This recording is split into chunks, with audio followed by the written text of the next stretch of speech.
In order to work at the hotline, you need excellent customer service skills as well as interviewing and assessment skills. Welcome to the hotline.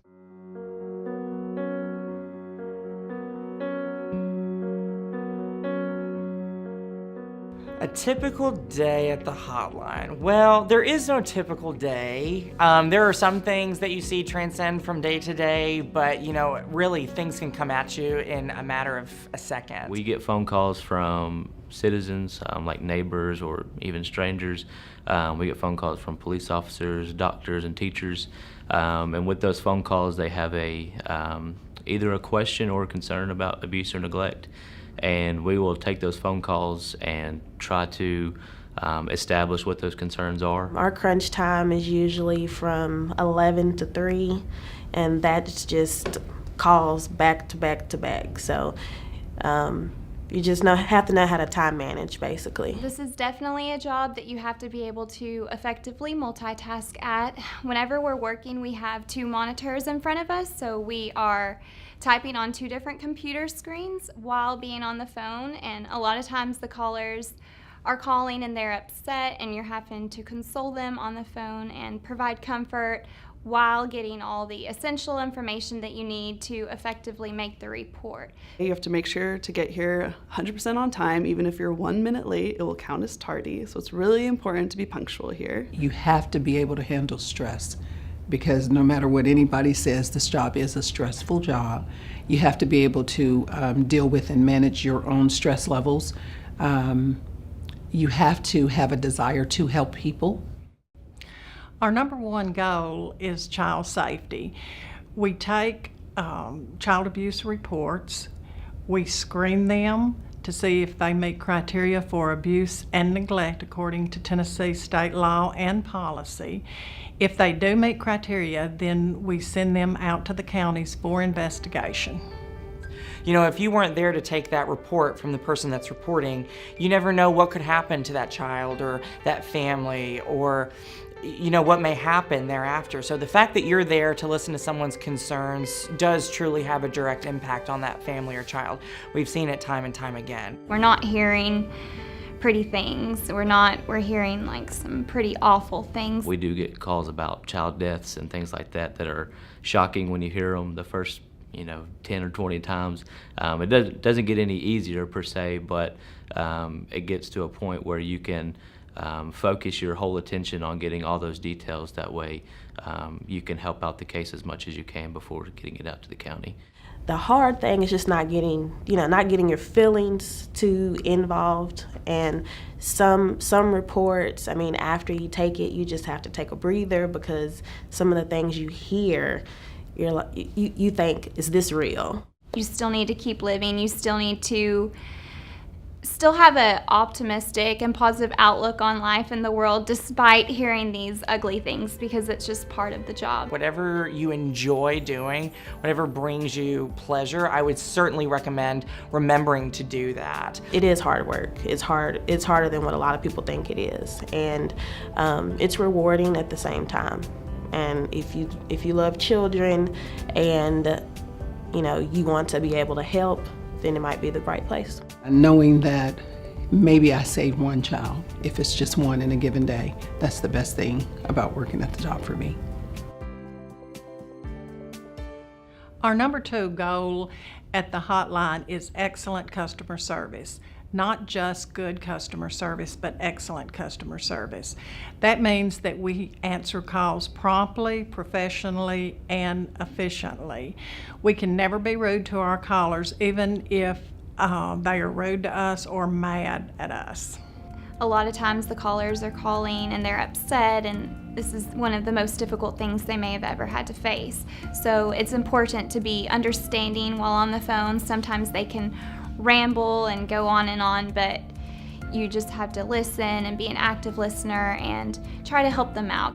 You have to have a pleasant personality, because you're talking with different people from all walks of life all day long. A lot of them are high-strung or really concerned about the child that they're talking about.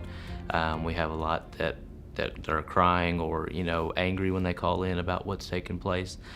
So just being able to know that they're not exactly upset at you or yelling at you. It's more about the situation that they're involved in. I've even learned to be a little more patient, because you have to pretty much place yourself in their shoes and, try to figure through, if this were me, what would I be doing? Is this the way that I would be responding to questions? Many times we find that callers will abandon their call, which just simply means that they hang up if they have to hold too long. So the first priority is to get the caller on the phone with a case manager so they can report the abuse or neglect that they have to talk about. My role here is to help make it more efficient so that we can get more calls handled with the same amount of people, that we don't have calls holding for extremely long periods of time, or we don't have calls abandoning, where we just don't answer them at all. For last year, for 2015, we had 137,000 calls that we handled, and a 4.3 or 4% abandon rate, which our target's 5% or less abandoned, and a service level of 80% of our calls answered within 20 seconds or less.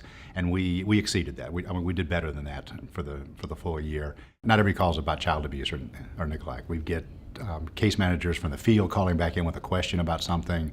We get people calling, I thought I was calling DHS, do you have their number? I conduct pre-service training. All new hires will go through pre-service training for 6 weeks. During the first few weeks of pre-service training, they will be in the classroom setting. There we will go over in-depth in policies and procedures, as well as how to navigate the systems. We have also invited some subject matter experts and community partners to come in and do some specialized training.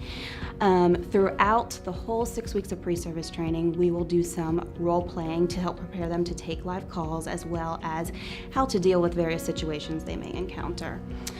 Towards the end of their pre-service training, they will start taking live referrals at their own workstation, and they will get intensive coaching and training from myself or another designated person. At the end of their pre-service training and prior to transitioning to their shift, they must go through a panel assessment and pass that panel assessment in order to be certified to be on their own and taking calls. We do not have contact with children and families, nor do we provide services to children and families. Our contact is solely with the people who are calling in reports of abuse and neglect. I used to actually work in the field right down the street at Juvenile Justice.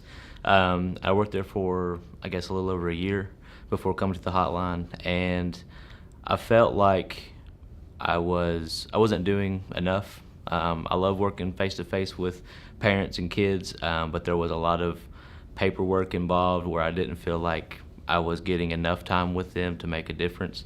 So when I was approached about the job at the hotline and told about what they do, then it was very clear to me that I could do more here, despite it not really being face-to-face. I take anywhere between 10 and 15 calls a day on a slow day, and I'm handling a lot of cases and getting help to a lot of families that need it. So it was more clear to me that I could help out more here than I could in the field, at least in where I was working at before. I worked in the state of Florida as an outside investigator. My desire when I moved back to Tennessee, relocated back, was to be on the outside, but really as I thought about it, I know a lot of people in the city of Nashville and surrounding counties. I felt like the first thing I needed to do is actually to work here to kind of get my feet wet, and as well kind of prepare myself, because if I can take these calls and be able to, not incorporate my feelings as much, then maybe I'm able to go out into the field. Whereas once I'm out in the field, I'm out there. It feels like a family here, the closeness, the togetherness. We have a lot of fun, but we also get a lot of things done, and it's really fulfilling. It's emotional, it's joyful at the same time, especially when you know that you're doing a great job. Your coworkers make it a lot easier, especially when you have a relationship with them. It really kind of just bonds us as a community because we have that central drive, which is just to ensure the welfare of kids.